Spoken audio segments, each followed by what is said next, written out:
একদিন সকালে 10 বছরের অনি স্কুলে যাচ্ছিল। হঠাৎ আকাশ কালো হয়ে প্রবল বৃষ্টি শুরু হলো। অনি ছাতা খুলে একটি দোকানের সামনে দাঁড়িয়ে রইল। ঠিক তখন সে দেখল এক বৃদ্ধ দাদু বৃষ্টিতে ভিজে কাঁপছেন। অনি এক মুহূর্ত দেরি না করে নিজের ছাতার নিচে দাদুকে দাঁড় করালো। তারপর দুজনে একসঙ্গে রাস্তা পার হয়ে নিরাপদ জায়গায় পৌঁছালো। সেদিন বৃষ্টি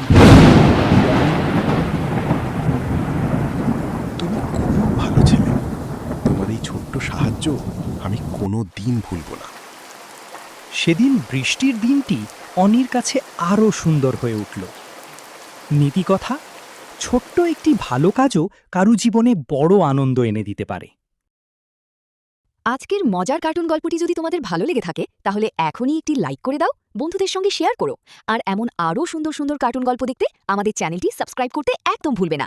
সবাইকে অনেক অনেক ধন্যবাদ। আবার দেখা হবে নতুন একটি মজার গল্পে। বাই।